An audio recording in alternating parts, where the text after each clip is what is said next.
Newsroom live देख रहे हैं आप और मैं हूं आपके साथ सुपन शर्मा और मेरे साथ इस न्यूज़रूम लाइव में ज्वाइन करेंगे शीतल शर्मा हमारे सहयोगी।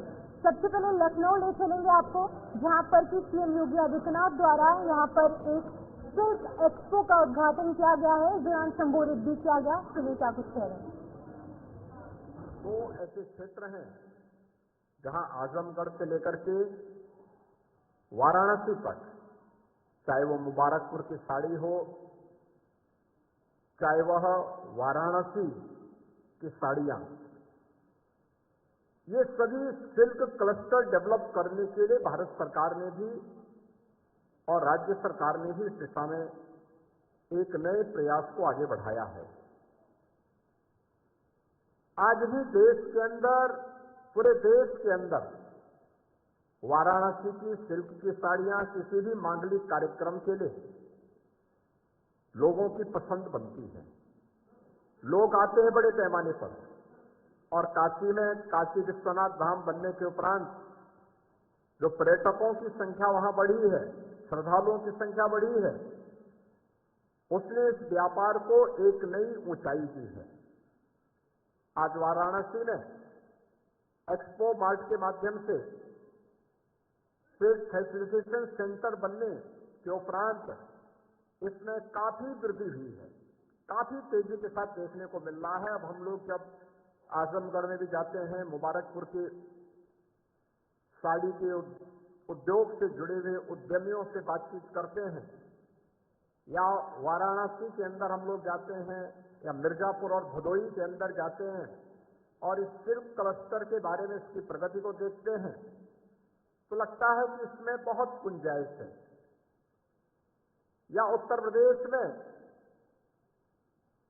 पीएम मित्र पार्क, जो टेक्सटाइल पार्क का एक बृहद रूप यहां पर आज आने जा रहा है लखनऊ में, लखनऊ हरदोई बॉर्डर पर लगभग 1000 एकड़ क्षेत्रफल में टेक्सटाइल से जुड़े हुए अलग अलग उद्योग यहां पे लगने जा रहे हैं। ये उत्तर प्रदेश की उन संभावनाओं को प्रदर्शित करने का एक माध्यम है जो यहां पर होने जा रहा है। लेकिन रॉ मटेरियल तो यहां पर हमें स्वयं ही तैयार करना होगा, और किसान अगर इस दिशा में आगे बढ़ते हैं तो केंद्र सरकार के द्वारा इस संबंध में प्रोत्साहन करने के लिए अनेक योजनाएं यहां पर चल रही हैं, जो आपको इस अवसर पर देखने को मिलेगा। और मैं विभाग से भी कहूंगा कि इन्हें इन योजनाओं के बारे में हर जिले के अंदर संगोष्ठी करनी चाहिए, प्रगतिशील किसानों के साथ बैठना चाहिए, उन्हें प्रोसेसिंग के साथ वहां पर ट्रेनिंग के कार्यक्रम के साथ जोड़ना चाहिए।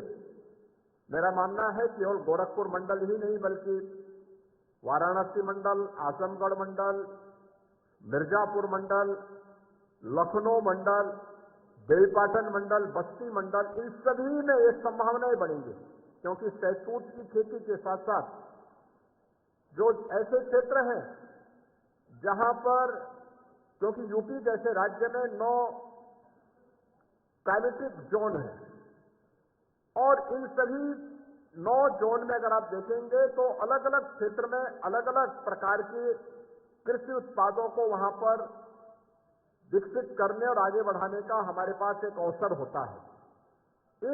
और उसमें अगर हम लोग देखेंगे तो ये संभावनाएं यूपी के अंदर बहुत अच्छी बन सकती हैं, और उनको आगे बढ़ाने के लिए एक प्रयास अगर हमारे स्तर पर होता है, और यहाँ पे लोकल स्तर पर ही रेशम का उत्पादन, उसके प्रोसेसिंग की व्यवस्था, और फिर आगे की प्रक्रिया के साथ उसको वस्त्र उत्पादन के साथ हम जोड़ते हैं, तो जो रेशम का उद्योग का क्लस्टर प्राचीन काल से ही काशी और आजमगढ़ रहा है, इसको रॉ मटेरियल अगर सस्ता मिलता है तो स्वाभाविक रूप से इसकी लागत भी सस्ती आएगी, और जो समाज की डिमांड है, जो आज मार्केट की डिमांड है, उसके अनुरूप उत्पाद हम लोग आसानी से लोगों को उपलब्ध कराने में मदद मिलेगी। सरकार इस दिशा में आपको ट्रेनिंग के साथ जोड़ने, रॉ मटेरियल के लिए सहयोग करने, प्रोसेसिंग के साथ सहयोग करने, और मार्केटिंग और डिजाइनिंग के साथ जोड़ने में भी आपको मदद करेगी। इस दिशा में सरकार के द्वारा जो प्रयास प्रारंभ हुए हैं, जो मैंने पहले भी कहा कि उत्तर प्रदेश में 2017 में सरकार आने के बाद आज प्रदेश ने अपने परंपरागत उत्पाद को प्रोत्साहित करने के लिए अनेक कदम उठाए, अनेक प्रयास हुए।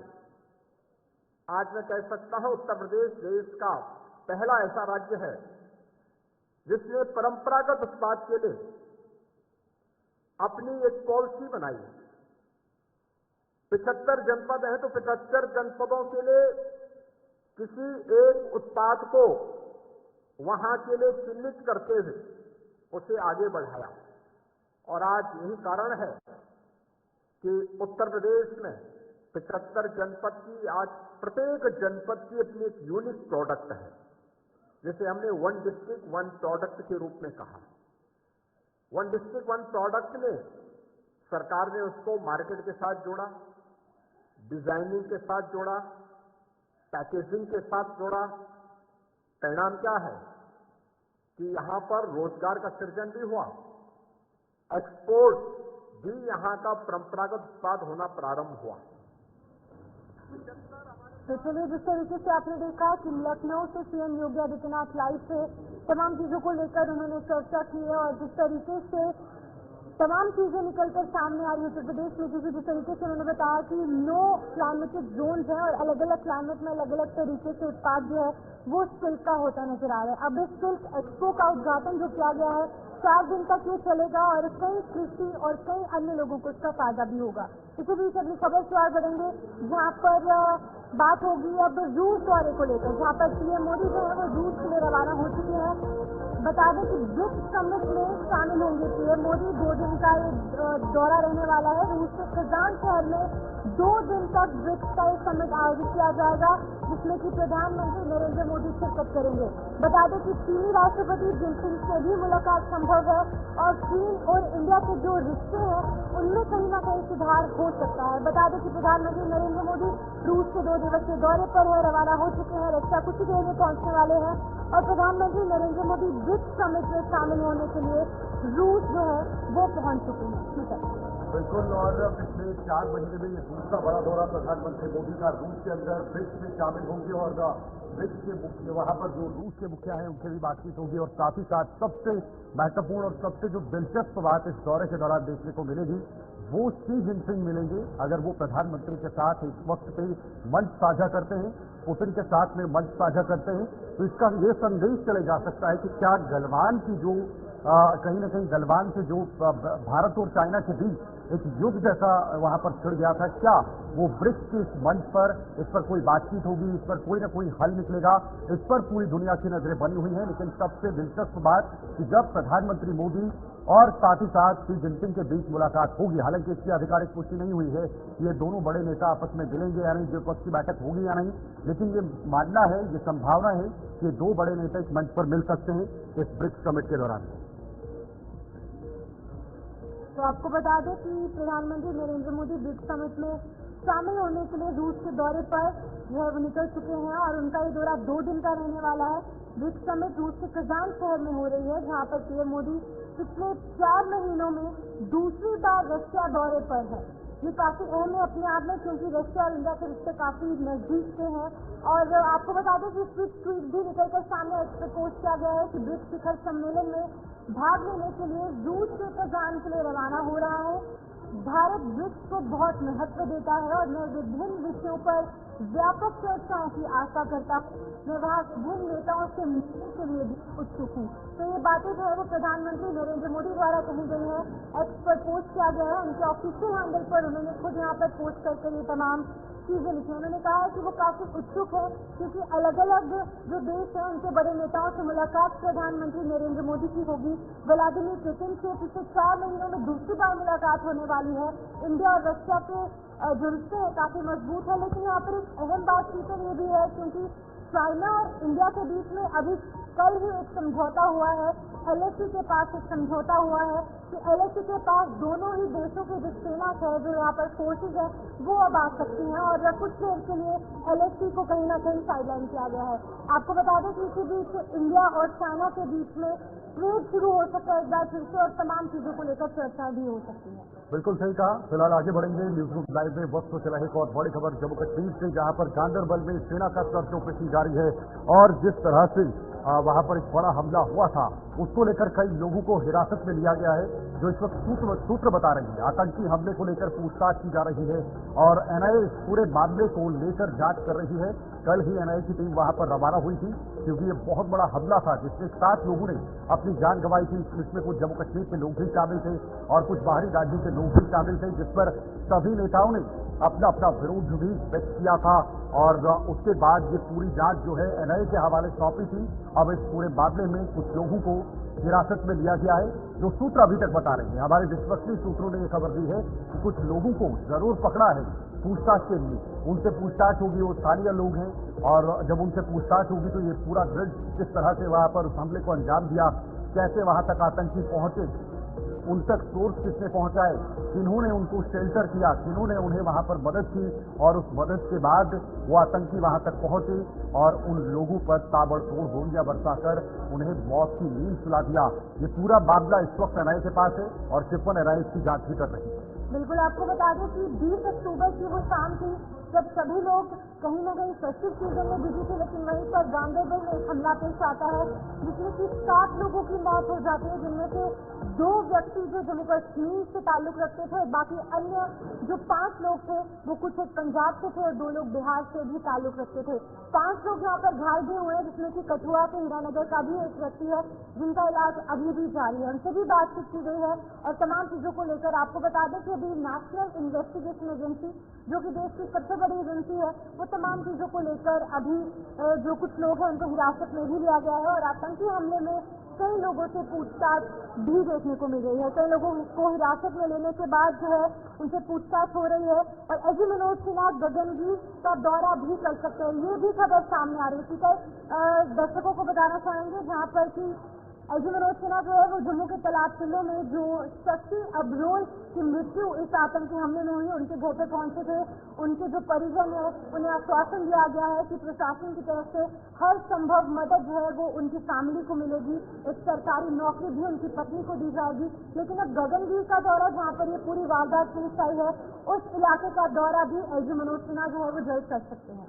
बिल्कुल ऐसी खबरें आ रही है कि वहां पर एजी मनोज सिन्हा पहुंचेंगे, लेकिन उसके साथ साथ केंद्र सरकार के बड़े मंत्रियों ने भी ये साफ कर दिया है कि बहुत जल्द आतंकियों को मार गिरा जाएगा और कठोर से कठोर सजा उनको दी जाएगी और यहाँ से जवाब दिया जाएगा। हालांकि ये अभी तय नहीं हो पाया है कि वो आतंकी कैसे पहुंचे, ये NIA जांच कर रही है लेकिन इसमें CRF ने जिम्मेदारी भी ली है कि उन्होंने ये हमला करवाया है।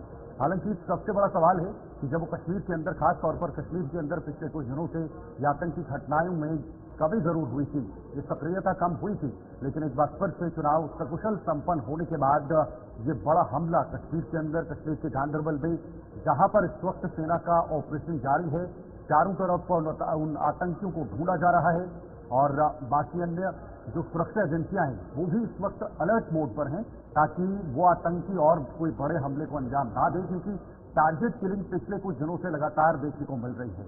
सलीम वानी ब्यूरो चीफ कश्मीर से इस वक्त हमारे साथ जुड़े हुए हैं। सलीम, NIA जांच कर रही है और आज की क्या ताजा खबर है इस पूरे मामले से जुड़ी हुई?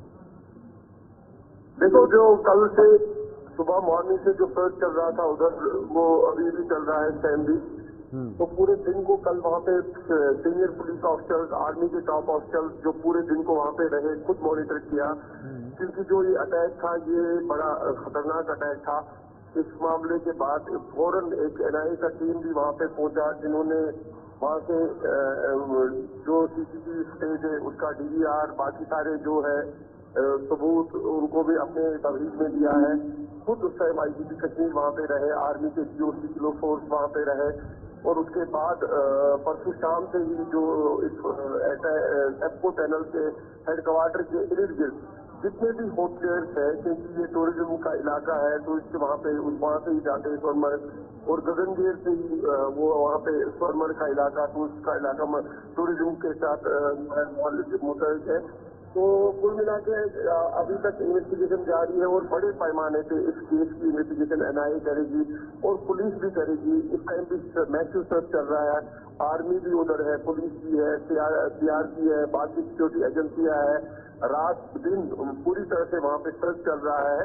किसी भी टाइप की कोई भी कोताही इसमें नहीं की जाएगी। खुद एलजी मनोज सिन्हा है जो होम अफेयर्स के खुद ही मॉनिटर करते हैं, उसने भी कहा है कि इसमें कोई कई लोगों को अरेस्ट भी किया गया है, कुछ लोगों को हिरासत में लिया गया है। उस हवाले से क्या कुछ जानकारी है, क्या कुछ न्यूज निकलकर सामने आ रही है, क्या कुछ जानकारी है आपके पास? जी बिल्कुल, अभी अरेस्ट तो नहीं कह सकते हैं, लेकिन पूछगछ के लिए काफी सारे लड़कों को चाहे गगनगीर या पुलन से अभी बुलाया गया है पुलिस स्टेशन में पूछगछ के लिए। लेकिन अभी ये जो अरेस्ट होना, उसके बाद एफआईआर कटना या उसके बाद कोई वहां पे ये होना, उस टाइप का अभी कुछ चीज देखने को नहीं लगा ग्राउंड में। लेकिन बड़े पैमाने में इस केस को इन्वेस्टिगेशन स्टार्ट हुई है। पूछगछ के लिए लड़कों को बुलाया जाता है जो इसके अराउंड है, एप्को टनल के अराउंड, चाहे लोकलिटी में लड़के हैं या होटल्स है या बाकी सारे लड़के जिनके ऊपर की कोई शक शुबा है, उनके पूछने के लिए थाने में बुलाते हैं और बाकी सारे एजेंट्स या जो पूरी तरह से इस केस को देखते हैं, पूरी तरह से आज 5 टॉप ऑफिसर्स बैठे हैं। और आज बाद दोपहर एलजी मनोज सिन्हा भी वहां का विजिट करेंगे और उसके बाद वहां पे जो लेबर्स है जिनका मोराल डाउन हुआ था परसों अटैक के बाद, उनके साथ हौसलाअफजाई करेंगे। उसके बाद ही देखेंगे कि आगे की रणनीति क्या रहेगी। तो आज दोपहर बाद एलजी मनोज सिन्हा वहां पे पहुंचेंगे। लेकिन सलीम, क्या ये पॉसिबल है, क्या मुमकिन है वहां पर स्थानीय स्तर पर अगर मदद ना हो तो आतंकी इतने बड़े हमले को अंजाम दे सके? देखो शुभम, ये जो गांधरबल का इलाका है पिछले 10-12 साल से बड़ा पुरअमन इलाका माना जाता था। तो आज यहाँ पे ये अटैक होना, आपने देखा हाल ही में पीर पंजाल या चिनाब वैली में जो अटैक हुए या एनकाउंटर्स हुए, उसके बाद अगर देखा जाए तो कश्मीर डिवीजन में गांधरबल के इलाके में ऐसा अटैक होना ये बड़ा चैलेंज है। और इसीलिए इसके ऊपर सारे जो स्टेट यूटी एडमिनिस्ट्रेशन है, खुद उमर अब्दुल्ला चीफ मिनिस्टर या एलजी मनोज सिन्हा वो खुद मॉनिटर करते इसके लिए तो देखना पड़ता है। इसलिए वो सारे लगे हैं, इसलिए एलजी मनोज सिन्हा खुद भी विजिट करेंगे।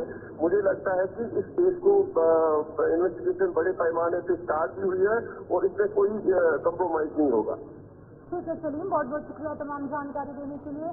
ब्यूरो चीफ श्रीनगर कश्मीर से यहाँ पर तमाम चीजों को लेकर अपडेट दे रहे थे। कश्मीर से एक और बड़ी खबर, सीआईए ने कश्मीर में छापेमारी की है। बता दें कि आतंकी भर्ती मॉड्यूल का पर्दाफाश किया गया है। कश्मीर से बड़ी खबर, जहाँ पर श्रीनगर, गांधरबल, बांदीपुरा, कुलगाम में छापेमारी लगातार जारी है। कुलगाम में एक व्यक्ति से पूछताछ भी की जा रही है, कुछ लोगों को अरेस्ट भी किया गया है। बता दें कि सीआईए जो कि एक सिक्योरिटी एजेंसी है, उसके द्वारा यहाँ पर लगातार छापेमारी कश्मीर के अलग अलग डिस्ट्रिक्ट में की जा रही है, जहाँ पर श्रीनगर, गांधरबल, बांदीपुरा, कुलगाम और कई अन्य ऐसे इलाके हैं जहाँ पर अलग अलग इलाकों में लगातार सीआईए की ये छापेमारी देखने को मिल रही है। बिल्कुल, और ये सीआईए की तरफ से कश्मीर में बड़ी छापेमारी, जिस तरह से चितवन ने कहा कि एक आतंकी भर्ती मॉड्यूल का पर्दाफाश किया गया है। ये श्रीनगर में, गांधरबल में, बांदीपुरा और कुलगाम में ये अंजाम दिया गया है। एक व्यक्ति को भी इस पूरे मामले में फिलहाल पूछताछ की जा रही है। ये सेंट्रल इंडेक्स की यानी एक एजेंसी है जो सिक्योरिटी बेसिस पे जो छानबीन होती है, जो छापेमारी होती है, वो कश्मीर के अंदर की गई है। क्योंकि जो लगातार हमले हो रहे हैं या टारगेट किलिंग हो रही है या बाहरी लोगों को निशाना बनाया जा रहा है, उन सब मामलों को लेकर या अन्य जो सुरक्षा के मामले हैं, सुरक्षा में चूक या बॉर्डर से लेकर लगातार इन्फिल्ट्रेशन हो रही है, घुसपैठ हो रही है, ये तमाम मुद्दे हैं जिनको लेकर ये बड़ा यहाँ पर छापेमारी की है, जिसमें एक भर्ती मॉड्यूल का पर्दाफाश किया है, जहाँ से आतंकी उगता है, जहाँ से वो आगे बढ़ता है, उस मॉड्यूल को पर्दाफाश करने में फिलहाल सीआईए ने सफलता हासिल की है, ताकि ये आतंकी भर्ती मॉड्यूल के तहत आगे ना बढ़े, एक सक्रिय आतंकवादी ना बने, जिससे जम्मू कश्मीर में आने वाले समय में चिंता का विषय बन सकता है। तो इसको लेकर आतंक की जड़ों को कैसे काटना है, इन जड़ों को कैसे उखाड़ना है, इसके लिए फिलहाल सिक्योरिटी एजेंसीज लगी हुई हैं। बड़ी से बड़ी सिक्योरिटी एजेंसीज भी इस पर काम कर रही हैं। इस वक्त इमरान बाइकू श्रीनगर से हमारे साथ लाइव जुड़े हुए हैं। इमरान, सीआईए का छापेमारी बहुत बड़ी छापेमारी है और जो मॉड्यूल, भर्ती मॉड्यूल होता है, जहां पर भर्तियां होती हैं, आतंकियों को वहां से बनाया जाता है, वहां का पर्दाफाश किया है। जरा संक्षेप में पूरी जानकारी बताइएगा। बिल्कुल, ये काउंटर इंटेलिजेंस बेस्ड की तस्वीर से ये जो ऑपरेशन किया है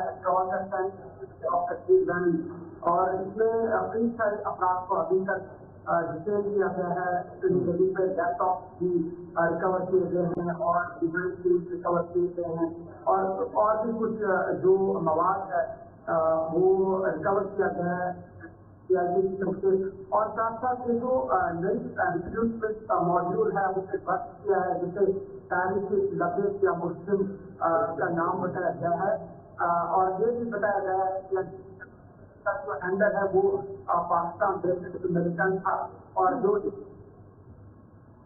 है रन कर रहे थे और इसका ऑपरेशन वहीं पे हो रहा था और यहाँ पे अब कश्मीर से ये को ऑपरेशन यहाँ पे रिक्रूट करने की हुई है और इस सिलसिले में हालांकि अभी लगातार इन्वेस्टिगेशन जारी है और ऑपरेशन जारी है, लेकिन फिलहाल अभी तमाम ऑलमोस्ट सीआईए ने सुबह से ही बड़े पैमाने पर ऑपरेशन चलाया है और अभी तक जैसे मैंने कहा कि लैपटॉप मोबाइल 7 अपराध को डिटेल किया गया है और जो ये तारीख लबैक या मुस्लिम का जो ये जो नेटवर्क है इस पूरे नेटवर्क का पर्दाफाश किया है सीआईए ने और इस सिलसिले में अब नेशनल इन्वेस्टिगेशन एजेंसी है, SIU है, सभी सिक्योरिटी एजेंसीज एकजुट होकर काम करेंगे ताकि कश्मीर और जम्मू कहीं ना कहीं पीसफुल हो सके। जीरो टॉलरेंस पॉलिसी अपनाई जा रही है।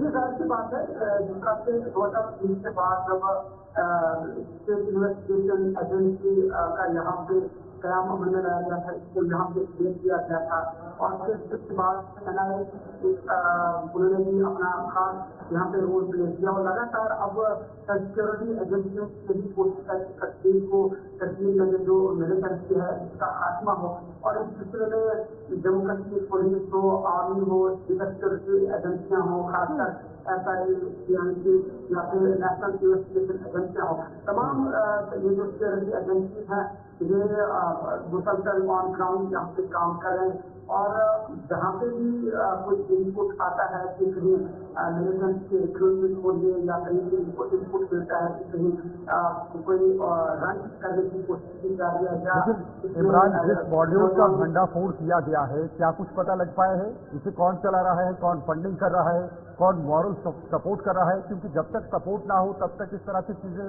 होना बिल्कुल भी आसान नहीं। तो क्या ये पता लग पाया है अभी तक? जी, जैसा कि मैंने कहा कि ये फिलहाल जो ये लश्कर तैयबा की एक आउटफिट है या आउटफिट है तहरीक लश्कर या मुस्लिम जिसको यहाँ पे क्रिएट किया गया था और ये का जो बेसिक जो हैंडल्स है वो पाकिस्तान से हैं और वहीं से एक शख्स जो है बाबा कुछ उनका नाम है तो वो यहाँ वहाँ से इसको ऑपरेशन कर रहे थे और यहाँ उनकी रिक्रूट आपको चलाई जा रही थी और मस्जिद के नाम से और जिसमें नौजवानों को इन्वॉल्व किया जा रहा था। तो फिलहाल ऑपरेशन बड़े पैमाने पर चलाया गया है सीआईए और फिलहाल कई अपराध को डिटेन किया गया है। 10 लोकेशन पर ये छापेमारी की गई है और 7 लोगों को डिटेन भी किया गया है और कुछ इंक्रीमेटिंग मटेरियल भी यहाँ पर रिकवर किया गया है, कुछ इलेक्ट्रॉनिक आइटम्स भी हैं उसमें। तो क्या इन जो 7 लोगों को डिटेन किया है जिनसे पूछताछ की जा रही है, उनकी आइडेंटिटी सामने लाई गई है, क्या वो नाम सामने लाए गए हैं? अभी क्योंकि उनको उनके नाम को डिस्क्लोज किया गया है के बाद से अभी आपके सीआईए का ऑपरेशन जारी था, मजीद कई अहम जगहों पे छापा मार कार्रवाई जारी की, रेड जारी की, लेकिन कुछ देर बाद उनकी तरफ से रहेगा और उसमें सारी जानकारी जो है वो फराहम की जाएगी।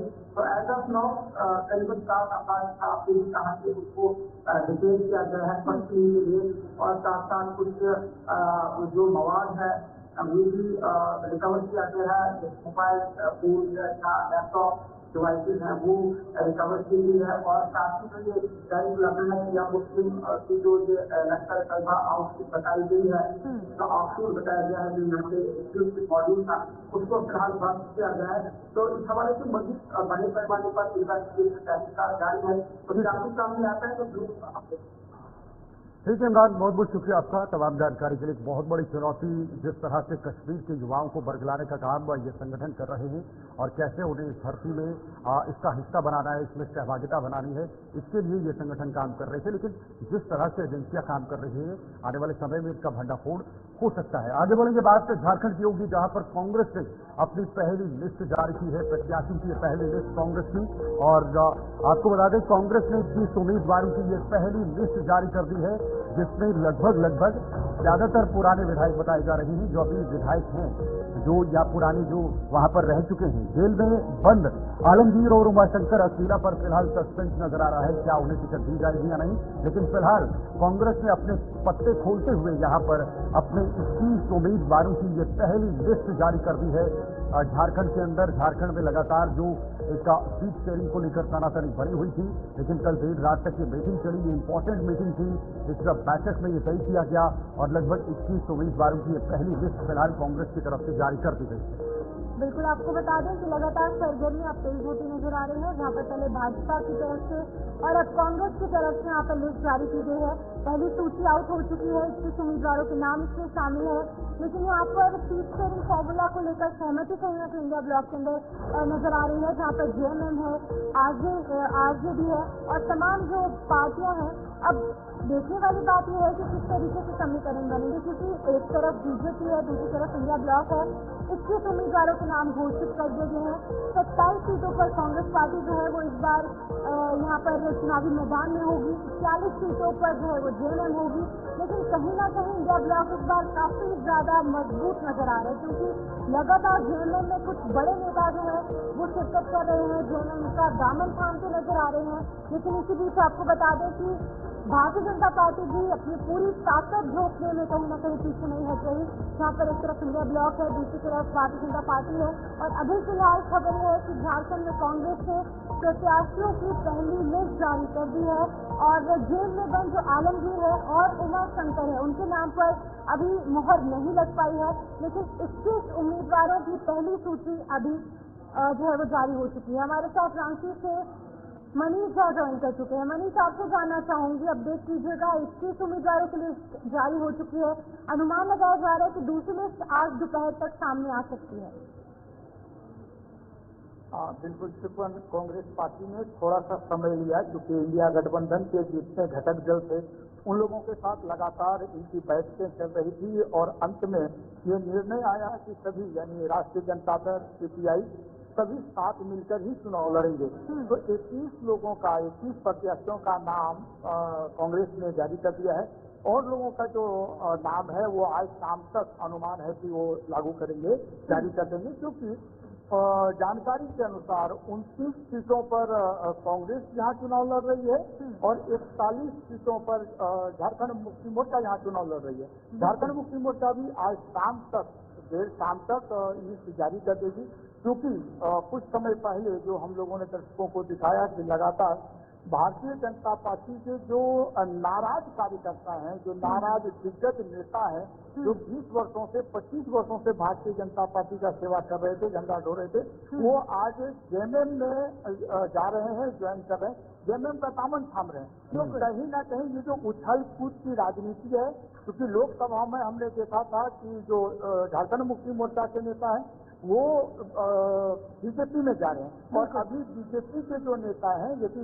कुछ को छोड़ दें, पूर्व मुख्यमंत्री को छोड़ दें, तो पूर्व मुख्यमंत्री के खिलाफ जो लड़ने वाले थे वो भी अभी झारखंड मुक्ति मोर्चा में हैं। तो आने वाले समय में निश्चित तौर पे झारखंड मुक्ति मोर्चा मजबूत हो रहा है और भारतीय जनता पार्टी के लिए ये एक बड़ा, एक तरह से झटका मान सकते हैं, क्योंकि जो वर्तमान मुख्यमंत्री है शिववन, इनको हराने वाली जो लुईस मरांडी है वो अभी झारखंड मुक्ति मोर्चा में शामिल हो चुकी है। बिल्कुल, तो जो मुख्यमंत्री को हरा सकते, लुईस मरांडी ने खुद यहाँ पर उनके द्वारा बयान सामने आया है कि पिछले 24 सालों से वो एक इलाके को सर्व करती आ रही हैं, उनके लोगों के लिए काम किया जा रहा है।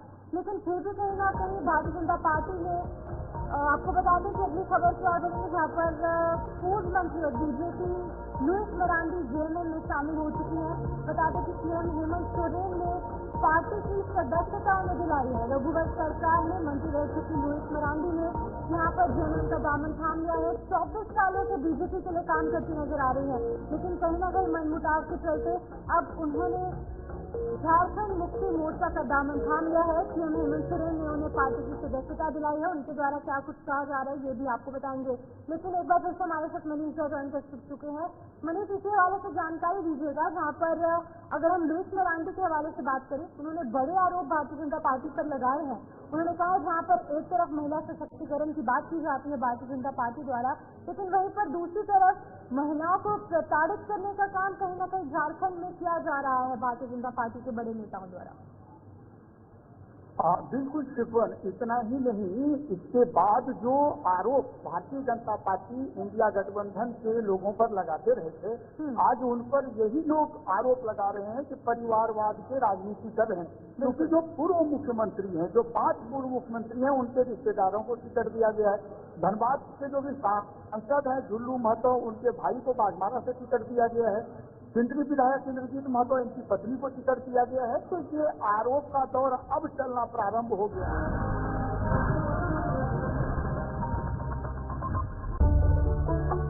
घर सीमेंट से नहीं, भरोसे से बनता है, तभी तो इसमें परिवार रहता है। एसीसी सीमेंट, भरोसा अटूट। ये सहज नहीं है। लेकिन जब चुनाव होते हैं तो आयाराम गयाराम की स्थिति बनती है। दल बदलते हैं, लोग एक दल से दूसरे दल में जाते हैं। हरियाणा में हमने देखा, लेकिन परिणाम बिल्कुल उलट सामने आए। अभी हरियाणा की जीत के बाद क्या बीजेपी के पास एक मॉरल बूस्टर है? हरियाणा की जीत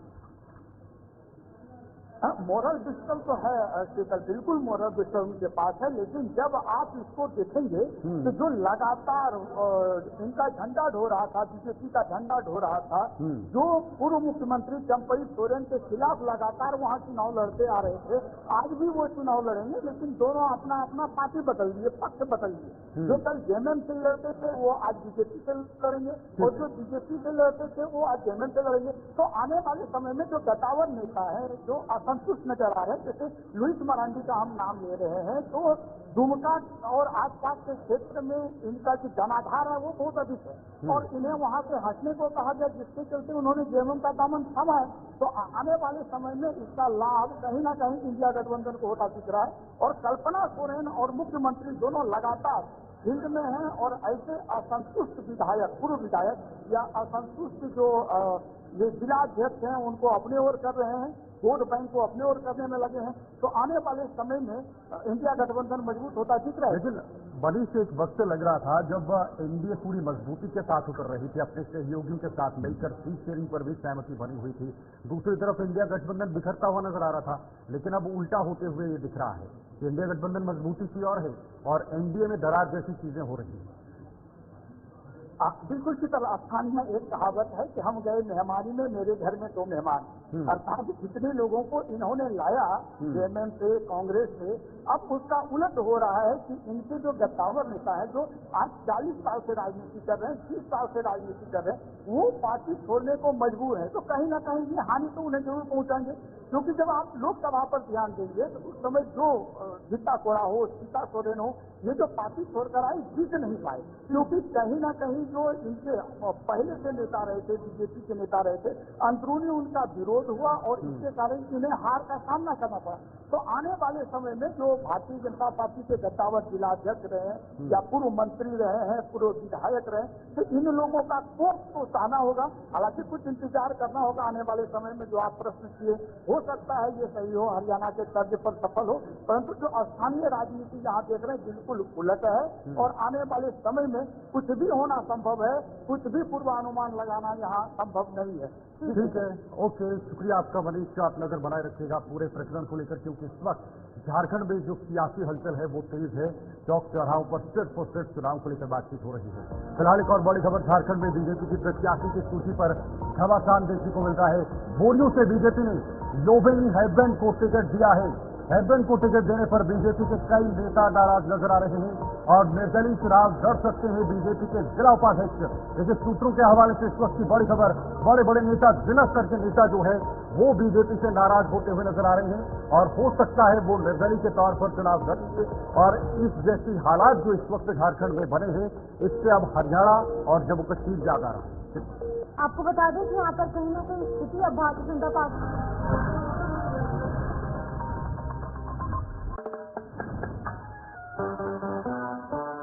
इतना बोझ रहे जो चाहे रहे, Virat compressive strength Ambuja cement. बता दें कि हेम्ब्रम को टिकट नहीं देने पर बीजेपी में सियासत शुरू हो चुकी है, जहाँ पर निर्दलीय उम्मीदवार के तौर पर जिलाध्यक्ष है वो लड़ सकते हैं। यानी कि जिला स्तर की बात की जाए या फिर अगर हम प्रदेश स्तर की बात करें तो तमाम ऐसे कई भारतीय जनता पार्टी के नेता हैं जिनमें की नाराजगी देखने को मिल रही है। बड़े फेरबदल इस समय झारखंड में देखने को मिल रहे हैं। जब से यहाँ पर चुनावों का ऐलान, विधानसभा चुनाव का ऐलान हुआ है, तभी से सरगर्मियां तेज हो चुकी हैं। एक के बाद एक खबरें निकलकर सामने आ रही हैं, लेकिन कहीं ना कहीं इस बार के समीकरण कुछ इस तरीके से बन सकते हैं कि इंडिया ब्लॉक काफी ज्यादा मजबूत है, क्योंकि एक और अलायंस पार्टनर यहाँ पर इंडिया ब्लॉक के पास है सीपीआई के तौर पर, जो कि 4 सीटों पर चुनाव लड़ने वाली है। वहीं पर दूसरी तरफ जेएमएम है, भारतीय जनता पार्टी के बड़े चेहरे, बड़े नेता जो कि काफी ज्यादा लोकप्रिय नेता है, वो जेएमएम के साथ जो है वो हाथ मिलाते नजर आ रहे हैं। उनकी यहाँ पर जेएमएम में शामिल हो रहे हैं, जिसकी वजह से भारतीय जनता पार्टी को कहीं ना कहीं नुकसान उठाना पड़ सकता है। वहीं पर अब अंतरकलह की खबरें भी निकलकर सामने आ रही है। Internal dispute Bharatiya Janata party में देखने को मिल रहे हैं। कहीं ना कहीं जब टिकट वितरण को लेकर बात होती है तो जिस तरीके से हमने जम्मू कश्मीर में देखा, उसी तरीके की तस्वीरें अब यहाँ पर झारखंड में भी देखने को मिल रही है। टिकट वितरण को लेकर कहीं ना कहीं जो बड़े नेता है, क्योंकि वो चाहते हैं, उन्होंने कई सालों से सर्व किया है लोगों को, और एक बार फिर से वो मैदान में उतर कर अपनी किस्मत आजमाना चाहते हैं, लोगों को सर्व करना चाहते हैं, लोगों के हित में काम करना चाहते हैं। लेकिन नए चेहरे भारतीय जनता पार्टी द्वारा लाए जा रहे हैं, जिसकी वजह से जो पुराने कद्दावर नेता हैं उनमें कहीं ना कहीं नाराजगी देखने को मिल रही है। बिल्कुल सही कहा शिफन आपने, और ये तरह इस तरह से बनती हुई नजर आ रही है। और झारखंड में जहां एक तरफ टिकट वितरण या फिर सीटों को लेकर इस वक्त मंथन हो रहा है, और उस बीच विरोध भी नजर आ रहा है, आपसी विरोध, आपसी कलह भी नजर आ रही है बीजेपी में। लेकिन दूसरी तरफ इंडिया गठबंधन, जैसे शिफन ने कहा, कि मजबूत होती हुई नजर आ रही है। लेकिन इस बीच अब नेता अपने अपने बयान भी दर्ज कर रहे हैं, मीडिया के सामने आकर अपने अपने जो क्षेत्र हैं उसमें कितना पिछले 5 सालों में विकास हुआ है उसको लेकर भी खूब बखान कर रहे हैं। हमारे सहयोगी से खिजरी के विधायक से बातचीत की। जैसा कि आपको पता होगा कि हिंदी में लगभग 40 बढ़ती है, लेकिन अभी तक इंडिया गठबंधन में अपनी जीत जारी है। अब लगातार बात करेंगे दिल्ली के वर्तमान विधायक क्या लगता है पार्टी मौका देगी इस पर? निश्चित तौर से चुनाव लड़ने का मैं तैयारी कर रहा हूँ, और सारी जितनी भी तैयारियाँ मैंने शुरू कर दी है। आज ठीक है, अचानक से चुनाव आयोग ने 2 महीना पूर्व चुनाव का घोषणा करा दिया। हमको अगर 2 महीना काम करने का अवसर देता तो जनता की जनता के सेवा और होने का उम्मीद था। इसलिए चुनाव आयोग का अपना मसला है, अब चुनाव आयोग को अपना संस्था नहीं मानते, हम निश्चित रूप से तैयार हैं। और चुनाव से सवाल ये है कि सीट को दिल्ली विधानसभा को सेकेंड टर्म में क्यों कराया जाता है? फर्स्ट फेज में दक्षिण तमिलनाडु को कराया जाता है, दिल्ली को ही क्यों छोड़ा जाता है? तो ये एक बड़ा सवाल आता है। बड़ा सवाल आता है कि भाई आप समाज को करा रहे हैं, पूरा नासिक जिला को करा रहे हैं, अलग को करा रहे हैं, तो दिल्ली विधानसभा को क्यों नहीं कराया? तो इसकी मुझे मानता है कि भाजपा के लोग दिल्ली को मजबूत होंगे, और दूसरी राष्ट्रीय लोकसभा में इकलौता में इंडिया गठबंधन का विधायक इससे खुशी नहीं है उन लोगों के मन में। तो इसीलिए मुझे लगता है कि जल्दी के तरफ में इन लोगों ने तो सेकेंड फेज में कराया है। और मुझे जो अभी तक जो सूचना है, उनका जो भारतीय जनता पार्टी का जो शेड्यूल है, आदरणीय प्रधानमंत्री मोदी जी का और अमित शाह जी, दोनों का कार्यक्रम नहीं है, लेकिन दिल्ली की जनता करने वाली शेड्यूल है। दिल्ली की जनता जो संविधान विरोधी लोग हैं उनका दर्शन हिसाब है। आपने 5 साल के कार्यकाल को किस तरह करते हैं? आपको क्या लगता है कि 5 साल लगता है जो बड़ा किसी तरह करता है? देखिए, 5 साल के कार्यकाल में मैं कोई राजनीतिक लीडर नहीं था, मैं सामाजिक लीडर था। मैंने समाज को लेकर समाज में विभिन्न जात, विभिन्न धर्म के लोग रहते हैं, तमाम लोगों के तालमेल बनाना चाहिए। मैंने पहले सब प्रयास किया। भारतीय जनता पार्टी ने बहुत प्रयास किया कि यहाँ से डिवाइड एडमिट पॉलिसी के तहत यहाँ के समाज को लड़वाया जाए, लेकिन यहाँ का विधायक सब वहाँ के उनके बंधुओं को मैं पानी देता, मैंने उनके बंधुओं को पानी दिया। देखिए 5 साल के दरमियान, 5 साल में 2.5 साल तक कोरोना काल था, तो कोरोना काल में सेवा करने का प्रयास किया। कोरोना काल में किसी जगह से शुरू करके चाहे प्रवासी मजदूर हो, चाहे यहाँ पर लोहे ऑर्डर, चाहे यहाँ पर इंटर हो, चाहे यहाँ पर वो तमाम चीज से सामना करने का मैंने प्रयास किया और लोगों का जो समस्या था उसका समाधान करने का प्रयास किया। दूसरी चीज है कि जो 2.5 साल है उसको विकास की विधायक से किया है। 2.5 साल बना 5 साल, अगर 2014 से 19 का कार्यकाल तो ये जो 2.5 साल का कार्यकाल जो राज्य का जो कार्यकाल रहा है वो 5 साल बना 2.5 साल में 19 में रहेगा, बड़ी पर 25 है। मैंने वो 2.5 साल करने का प्रयास किया। वो जनता का कुछ की बात सरकार ने दूसरी योजनाएं निकालने का काम किया। सरकार ने महिला योजना से लेकर के अगवा आवास से लेकर के कृषि लोन माफ से लेकर के बिजली बिल माफ जैसी युवाओं को विदेश पढ़ाने से लेकर के तमाम चीजों की सरकार ने एक ही तरीके काम किया है। विपक्ष के पास में कोई मुद्दे नहीं है, इसीलिए उन लोगों ने जुमला करने का काम किया था। वो मिला जो भारतीय जनता पार्टी के संवैधानिक संस्था वो एक पार्टी आपके अंदर में ब्यूरोक्रेसी या संवैधानिक संस्थाएं नहीं होती।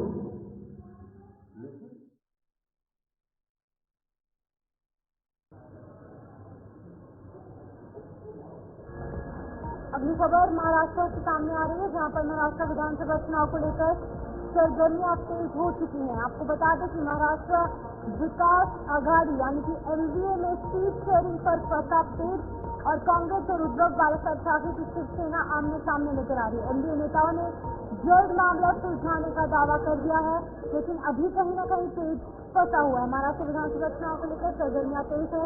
झारखंड के साथ साथ महाराष्ट्र में भी विधानसभा चुनाव होने जा रहे हैं, लेकिन अभी भी एनडीए के बीच में कहीं न कहीं सीट शेयरिंग फॉर्मूला को लेकर कहीं न कहीं पेड़ अटका हुआ है, जिसकी वजह से अभी समीकरण निकलकर सामने नहीं आ रहे हैं। और आज गठबंधन के घटक दलों की बैठक भी बुलाई गई है। बता दें कि महाराष्ट्र विकास आघाड़ी में सीट शेयरिंग पर पेच पड़ चुका है, जिसके लिए कि आज बैठक का आयोजन किया जाएगा, जिसमें की तमाम चीजों पर स्पष्टीकरण भी निकलकर सामने आएगा।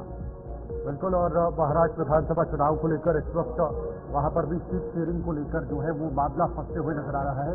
इरशाद अहमद इस वक्त हमारे साथ, हमारे संवाददाता महाराष्ट्र से जुड़े हुए हैं। मैं सीधे इरशाद के पास जाकर महाराष्ट्र के इस वक्त क्या हालात हैं, वहां पर किस तरह से सियासत चल रही है, उस पर भी बातचीत करेंगे। इरशाद बताइएगा कि सीट शेयरिंग को लेकर जो सस्पेंस है वो यहाँ पर बिल्कुल भी सुलझता हुआ नजर नहीं आ रहा है, दिन ब दिन उलझ रहा है, चुनाव बिल्कुल नजदीक है। खासतौर से देखिए शीतल के लोग विधानसभा जो है सीट शेयरिंग महाविकास आघाड़ी में बहुत ही ज्यादा पेचीदा मसला बना हुआ है, क्योंकि शिवसेना उद्धव ठाकरे जो है वो भी उनके पसंद के जो सीटें हैं वो मांग रहे हैं और वहीं कांग्रेस भी इस पर अड़ी हुई नजर आ रही है। लेकिन शरद पवार जो है इसमें एक अहम भूमिका में नजर आते हैं, जो दोनों को खास तौर से सुलझाने की कोशिश करते हैं। लेकिन अभी जो चर्चाएं चल रही थी 2 दिन पहले कि उद्धव ठाकरे और देवेंद्र फडणवीस की बातचीत भी चल रही है, वहीं संजय राउत की अमित शाह से बात चल रही है। लेकिन अमित शाह ने आज खुलकर कहा कि ये जो है ये बीजेपी वाले अफवाह फैला रहे हैं, लेकिन जो है हम जल्द ही इसको सुलझा लेंगे। लेकिन आज जो बैठक होने वाली है ये साफ नजर आ रहा है कि कहीं न कहीं सीट शेयरिंग जो है इस पर बहुत बड़ा एक पेच बना हुआ है। आज देखना यह है कि जो विधानसभा की जो सीटें जो उन्होंने मांगी है वो कहाँ तक उसकी सुलझती है, अब ये देखने वाली बात है। बिल्कुल। देखिए शरद पवार की आपने बात की, मंजे हुए नेता हैं, मंजे हुए खिलाड़ी हैं, सियासत के काफी कद्दावर नेता माने जाते हैं। क्या महाविकास आघाड़ी के अंदर जो इस वक्त सस्पेंस बना हुआ है उसको वो कहीं न कहीं सुलझाने में कामयाब रह पाएंगे इस गुत्थी को? बिल्कुल। जो है शरद पवार एक बहुत ही महाराष्ट्र के अंदर एक राजकारण में बहुत बड़े उनको राजा माना जाता है और जो है मास्टरमाइंड है वो, जो खास तौर से महाराष्ट्र में जो सीट शेयरिंग है किसे कौन सी सीट देना चाहिए, उनकी पूरी नजर बनी हुई थी पहले से। और हम देख रहे हैं कि अभी शिवसेना की जो सीटें हैं और कांग्रेस ने अपने कई सीटें ले चुकी है, तो शिवसेना भी इससे पीछे नहीं है, शिवसेना भी अपनी मांग अड़ी हुई है। लेकिन आज हो सकता है कहीं ना कहीं ये हल निकल सकता है। शरद पवार जो है उसमें बहुत बड़ी भूमिका जो है आज नजर आएंगे। कांग्रेस के जो है नेताओं की बैठक भी चल रही है। तो क्या समाजवादी पार्टी ने जो वहां पर ज्यादा सीटों पर लड़ने की मांग की थी, जो घटक दल हैं महाविकास आघाड़ी में, और खासतौर पर समाजवादी पार्टी के मुखिया अखिलेश यादव ने दावा किया था कि हम कई सीटों पर मजबूत हैं और हमें ज्यादा सीटें दी जानी चाहिए, क्या उस पर सहमति बन पाएगी या फिर वो भी अलग रास्ते पे अपना जो चुनाव है वो अपनाएंगे? नहीं, देखिए, खासतौर पे जो अभी अखिलेश यादव यहाँ मालेगांव महाराष्ट्र में पहुंचे थे और उनके भी कुछ जो स्थिति हैं समाजवादी पार्टी की वो हमेशा आती है, लेकिन अब वो जो मांग कर रहे हैं उसमें कहीं ना कहीं जो है उन्हें भी कुछ सीटें देना पड़ेगा। और महाविकास आघाड़ी में ये जो है आज इसकी जो है हल हो सकता है ये मामला। अब देखना यह है कि समाजवादी पार्टी को 4 सीटें देते हैं कि 11 सीटें देते हैं, ये बहुत बड़ी बात बनी है। बिल्कुल, लोकसभा चुनाव में बड़ा उलटफेर हुआ था शायद महाराष्ट्र के अंदर, क्या वैसी ही तस्वीर सामने आएगी या फिर तस्वीर पलटती हुई नजर आएगी? क्योंकि हरियाणा को भी हमें नजर में रखना चाहिए, जहां पर 2019 में बीजेपी ने 10 की 10 सीटें जीती और 2024 में 5 सीटों पर आ गई, लेकिन जब विधानसभा के चुनाव हुए तो पूर्ण बहुमत के साथ सरकार बनाई। तो क्या कोई ये भी समीकरण इसके जोड़ दिया जा सकता है लोकसभा और विधानसभा के बीच? बिल्कुल, जो है अभी लोकसभा में महाविकास आघाड़ी ने अच्छा परफॉर्मेंस किया था, तो वहीं उनकी जो है अभी फिलहाल यहाँ शिवसेना और शिवसेना की जो है उसका एक बड़ा सा स्तर है और वहीं कांग्रेस की सीटें नहीं है। तो ये कहीं ना कहीं जो आज बैठक होगी इसमें यही मुद्दों पर विधानसभा की सीटें भी मांगी जा रही है, लड़ी जा रही है। वहीं हम देख रहे हैं कि तीसरी आघाड़ी भी अब तैयार हो चुकी है। तीसरा जो महापरिवर्तन पैनल जो है वो भी सामने आ चुका है। अब वो भी महाविकास आघाड़ी और महायुति गठबंधन को जो है कहीं ना कहीं नुकसान पहुंचाने की बात कर रहा है।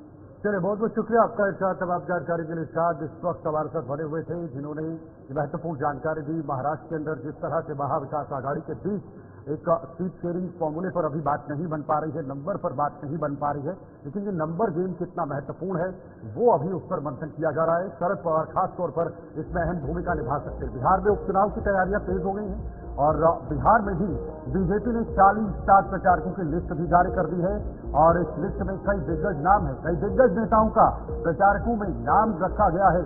बिहार की 4 सीटों पर उपचुनाव होंगे, लेकिन बिहार में ये उपचुनाव इसलिए भी महत्वपूर्ण है क्योंकि अगले साल ही बिहार के अंदर विधानसभा के चुनाव भी होने हैं और उससे पहले जरूर हर पार्टी, हर दल, खासतौर पर वर्तमान में गठबंधन की सरकार चाहेगी कि 4 की 4 सीटों पर कब्जा जमाया जाए, ताकि एक संदेश लोगों में ये चले जाए कि सरकार जो है वो सही प्लेटफॉर्म पर चल रही है, सरकार की नीतियों से और सरकार की जो पॉलिसी जमीन पर जा रही है उससे लोग खुश नजर आएंगे। लेकिन जो 40 स्टार प्रचारक हैं उसमें बड़े बड़े दिग्गजों को रखा गया है ताकि उन 4 सीटों पर जो उपचुनाव होने हैं उसमें वहां पर प्रचार प्रसार किया जाए, अपनी धाक जमाई जाए।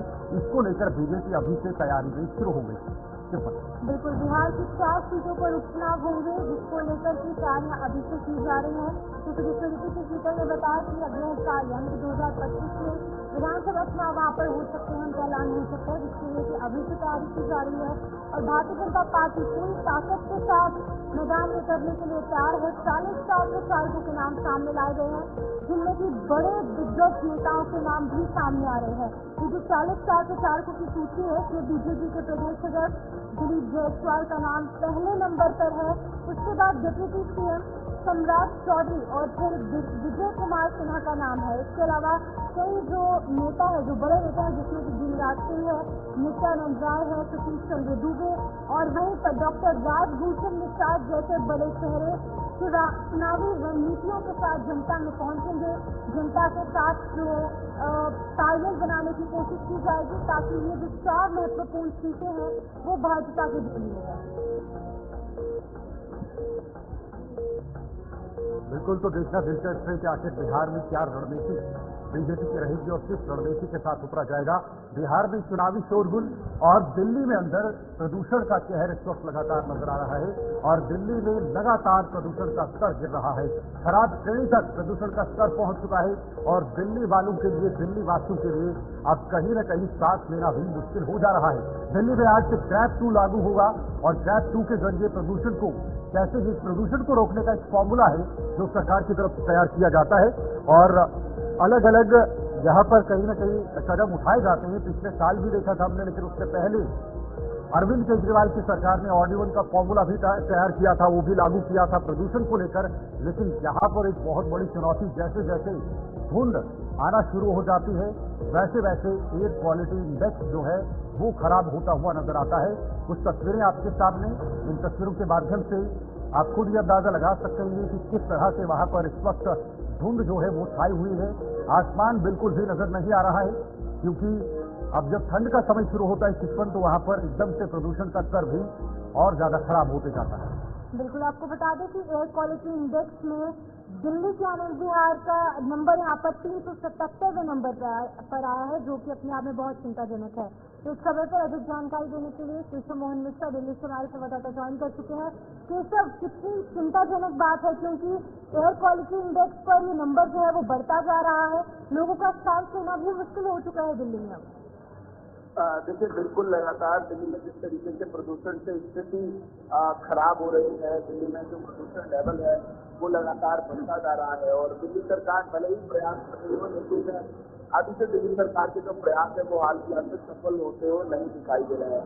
कल दिल्ली सरकार की तरफ से रेड लाइट और ट्रैफिक बॉम्ब का अभियान किया गया, उसके बाद अलग अलग अभियान भी चलाए जा रहे हैं। अब देखना ये होगा कि आगे आने वाले टाइम में क्या दिल्ली में स्थिति सुधरेगी, इस पर लगातार केशव, जरा ग्रैप पर अपना ग्रैप का क्या कॉन्सेप्ट है फिलहाल दिल्ली के अंदर, ये फॉर्मूला किस तरह से प्रदूषण को कंट्रोल करने में अपनी अहम भूमिका निभा सकता है? देखिए, बिल्कुल दिल्ली में जब प्रदूषण की स्थिति बढ़ती है तब दिल्ली में ग्रेप लागू होता है और इस वक्त दिल्ली में ग्रेप की स्थिति बनी हुई है। अब हम आपको बता देते हैं कि ग्रेप 2 के तहत जो क्या क्या पाबंदियां हैं वो मुख्य रूप से दिल्ली में लगाई जाएंगी। ग्रेप 2 के तहत अगर हम बात करें तो देश में इस वक्त सबसे ज्यादा प्रदूषित दिल्ली हो चुकी है। 310 दिल्ली का एक्वाइड लेवल इस वक्त बना हुआ है। तो ग्रेप के तहत आवासीय और व्यावसायिक जो औद्योगिक है उस पर डीजल जनरेटर पर रोक लगा दी गई है। पार्किंग शुल्क और सीएनजी के जो तमाम केंद्रीय इलेक्ट्रिक बसें हैं उनके फेर बढ़ाने के निर्देश लगाए गए हैं और इमरजेंसी सेवाएं जो है डीजल जनरेटर के लिए इस्तेमाल में दी गई है और इसके अलावा एनसीआर में सीएनजी और इलेक्ट्रिक को काफी मेट्रो में फेर बढ़ाने के निर्देश दिए गए हैं। उसके साथ साथ जिस तरीके से सरकार की यही कोशिश है कि अगर सीएनजी वाहन और जो इलेक्ट्रिक वाहन उनको अगर ज्यादा बढ़ाया जाएगा तो जो पब्लिक ट्रांसपोर्ट है इसका कम इस्तेमाल किया जाएगा और खुले में लकड़ी या कूड़ा जलाने का पूरी तरीके से प्रतिबंध है। जनवरी तक धूल उत्पन्न करने वाले निर्माण कार्य न करने पर सरकार ने उसकी भी हिदायत दी गई है। अगर ऐसा करने पर 5 लाख तक का जुर्माने का प्रावधान भी प्रशासन की तरफ से रखा गया है। ठीक है केशव, बहुत बहुत शुक्रिया। आप भी ध्यान रखिएगा क्योंकि प्रदूषण का स्तर लगातार गिर रहा है और इससे लोगों को भी काफी सारी दिक्कतें हो रही हैं। इधर भदोई में प्रिंसिपल की गोली मारकर हत्या का मामला है यूपी के भदोई में, जहां पर बाइक सवार युवकों ने वारदात को अंजाम दिया है। बेहद दुखद खबर सामने आ रही है। शिक्षक संघ ने गोलीकांड पर प्रदर्शन किया है। पूरे मामले को लेकर शिक्षक संघ अब सामने आए हैं, सड़कों पर उतरा है और इस मामले में अपना विरोध व्यक्त करने की कोशिश उन्होंने सड़कों के जरिए की है, प्रदर्शन के जरिए की है। लेकिन बड़ा सवाल कि आखिर यूपी के अंदर लॉ एंड ऑर्डर क्यों एक बार फिर से जो है वो खराब नजर होते हुए, इससे पहले बहराइच के अंदर भी एक बहुत बड़ी हिंसा हुई और उसके बाद अब ये मामला जो है ये भदोई से सामने आया है, जहां पर एक प्रिंसिपल की गोली मारकर हत्या की गई। अब इसके विरोध में कई सारे संगठन सामने आ रहे हैं, इसमें शिक्षक जो है वो भी सामने आ रहे हैं। शिक्षक संघ ने इस गोलीकांड को लेकर फिलहाल प्रदर्शन किया है और सरकार से इस पूरे मामले के पीछे कौन लोग हैं, कौन आरोपी हैं, उनको जल्द से जल्द सजा दिलाने की अपील भी उन्होंने इस प्रदर्शन के जरिए की। तो आपको बता दें कि लगातार लॉ एंड ऑर्डर सिचुएशन जो है वो कहीं ना कहीं बिगड़ती हुई नजर आ रही है। लेकिन वहीं पर उत्तर प्रदेश में जिस तरीके से तस्वीरें हमने आपको दिखाई थी बहराइच से, जहाँ पर कि एक बड़ा हिंसा का मामला पेश आया था, और अब एक और मामला जहाँ पर भदोही में प्रिंसिपल की गोली मारकर हत्या कर दी गई है और एक बाइक सवार युवक ने इस पूरी वारदात को अंजाम दिया है। ये जो प्रधानाचार्य थे उनकी हत्या के बाद लगातार विरोध प्रदर्शनों का सिलसिला जारी है। तस्वीरें आपके सामने। चाइल्ड उसको बारे में सूचना मिली कि यहाँ पर एक योगेंद्र जी हैं जो इंटर कॉलेज के नेशनल इंटर कॉलेज के प्रिंसिपल हैं। वो सुबह सुबह निकले थे और अपने गांव जो अमलौरी से कुछ 200 मीटर दूरी पर अपने गाड़ी से जा रहे थे अपने ड्राइवर के साथ। तो दो बाइक सवार बदमाश थे, उन्होंने उनकी गाड़ी को रोका और जब उन्होंने अपने शीशा नीचा किया तो उन पर फायरिंग की है। उनको तत्काल हॉस्पिटल ले जाया गया, हॉस्पिटल में ले जाया गया। वहाँ पर तो पुलिस ने जो है घटनास्थल का निरीक्षण किया है, SSI टीम भी आई हुई है, डॉग स्क्वाड भी आया हुआ है और अलग अलग टीम बना करके पुलिस इस घटना के हर बिंदु हर पहलू पे जांच कर रही है। साथ ही साथ बॉडी को कब्जे में लेकर के पोस्टमार्टम इत्यादि की कार्रवाई की जाए। जिन लोगों ने घटना को अंजाम दिया है उनकी संख्या क्या थी और किस तरीके से आया घटना करके? 2 की संख्या थी, जैसा कि वो ड्राइवर जो गाड़ी में है वो बता रहा था, और यंग लड़के थे और आए थे उन्होंने। लाइव में आज के इतना ही, दीजिए इजाजत, नमस्कार।